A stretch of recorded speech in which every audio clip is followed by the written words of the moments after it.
All right, welcome back, guys. Today we're out here with the Mantis X. This is the X10 Elite. I got the mic in my pocket here. It's really windy out. We got like a 7 degree, or the wind chill 7 degrees out. But you're not always going to have ideal temperatures when you need to use your gun. So let's go ahead and shoot a few rounds out. We got a target set up at about 21 feet, 7 yards. And after we get done shooting, we'll look at the target, and then we'll go back in my warm room and we'll talk about the shots and how much I have gotten better over the past month. Let's go ahead and get these shots out of the way. All right.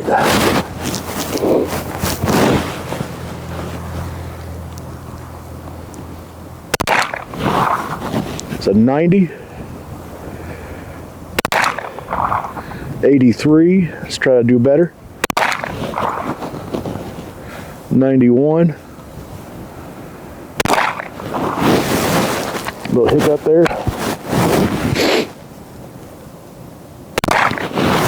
Little hiccup there. It's cold out, y'all. This thing don't want to run. That was good.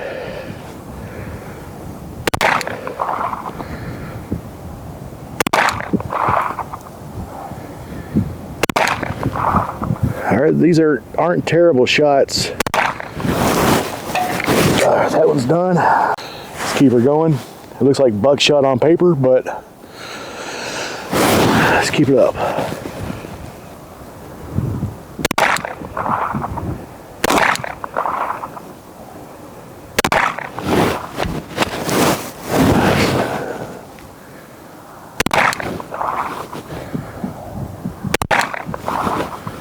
That was terrible. That was terrible. 79.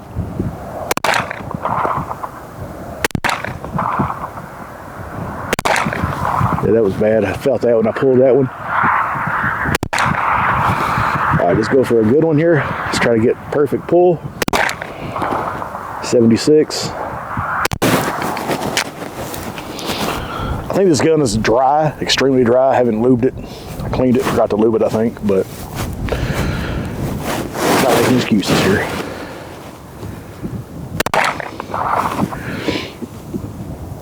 I knew that was bad.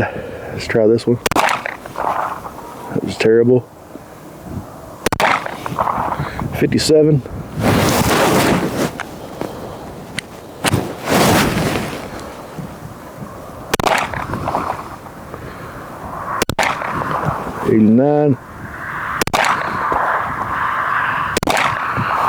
That was bad. I didn't have a good grip. All right, let's try a perfect grip here.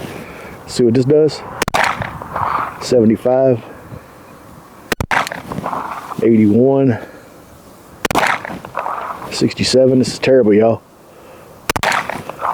That was even worse. It's so cold out. Oh, I'm going to do this on a day where it's warmer. Not as much wind. All right, got another 10-round mag here.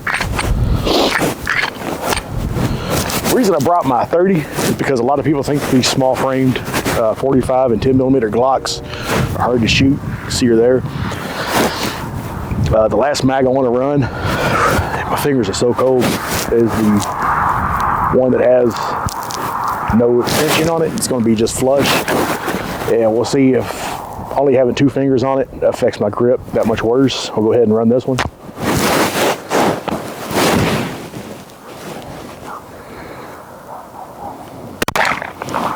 That was not good. A little better. It's terrible, y'all.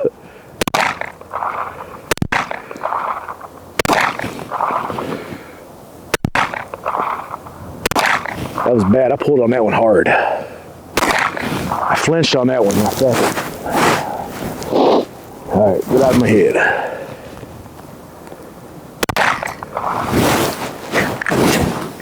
All right, I gotta get out of my head, man. Live fire is a lot different than dry fire. We'll say that. All right, this is that little stubby mag. You see it. doesn't stick out at all. So I believe there's 8 rounds in this one because I can barely get 10 in it. I'm going to lube this gun up for next time. I'm going to try headshots and we'll see what that does.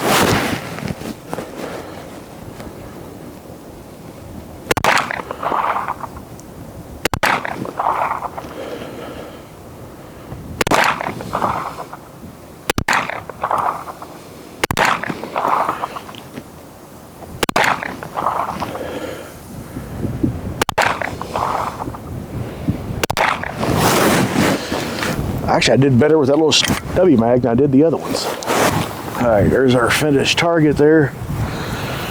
We did get some headshots. The rest of them tore the center out of that target.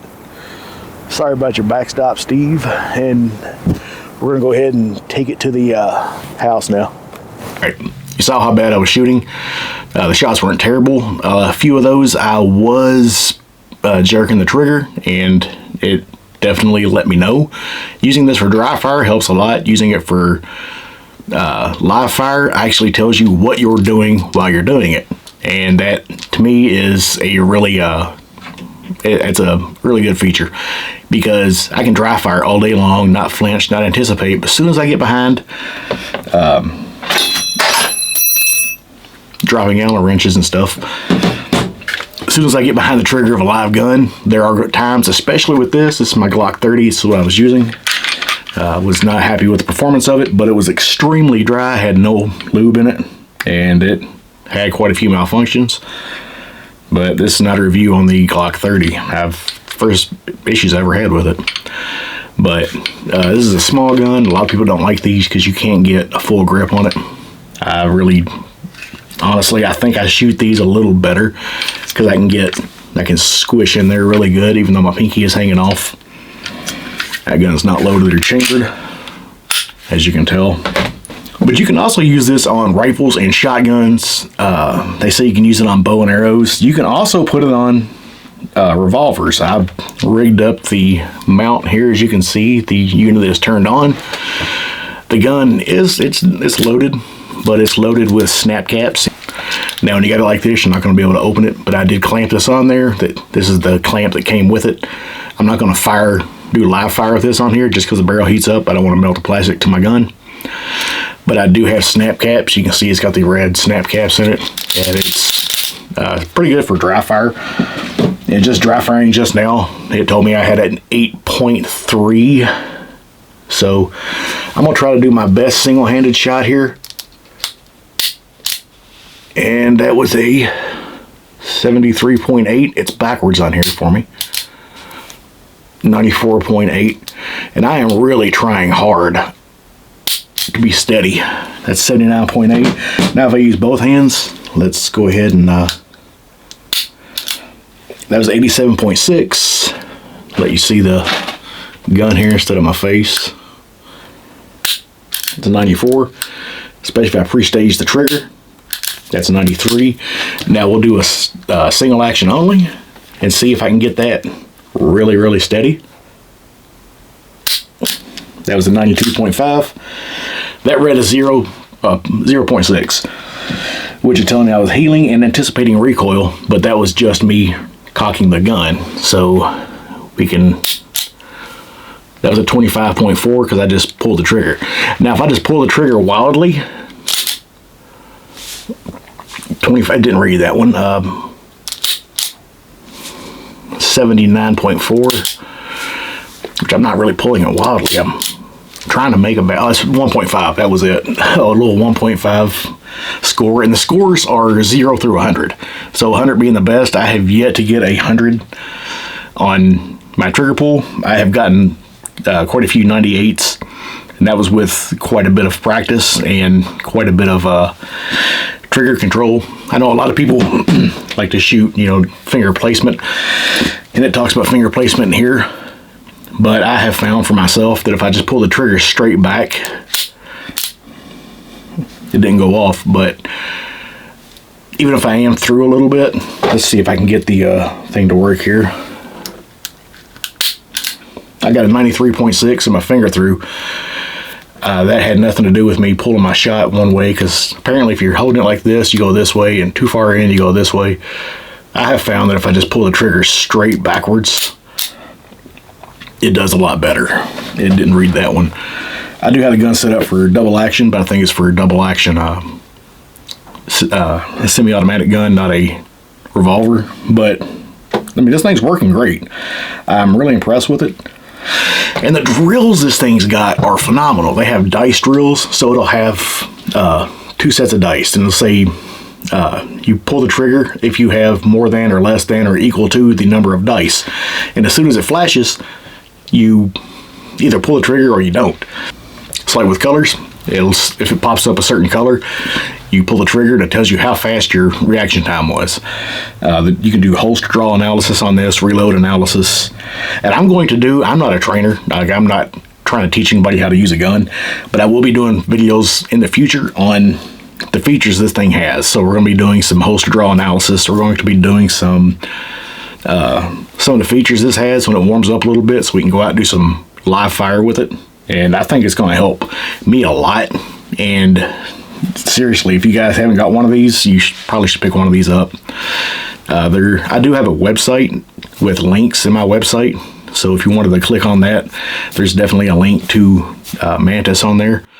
But yeah, this is a training tool. This is, the price of a class or two, and you're saving money on ammo, and you can dry fire and get actual real-time feedback on what you're doing. Now, Mantis did send this out to the channel, and I really appreciate that, and I'm going to keep using it. Like I said, this is going to be a mainstay in my training technique, because a lot of times I just go out and shoot for fun, and I'm not really worried about shot placement. Sometimes it's just fun to mag dump into a target and see what you can get. And other times I want to go out and make more precision shots. For the times I want to make more precision shots, that's where this is going to come in handy, because I can do dry fire for a few days and then go out and see how that translates into my live fire. And since you can have the Mantis system on your gun while you're shooting live fire, it gives you real-time feedback. But if you got anything out of this video, if you don't mind giving me a thumbs up. And I want to thank Mantis for sending this out. I'm definitely going to keep using this, and this won't be my last video on this. And as always, thank you for watching. Stay safe, and let's take back our Second Amendment.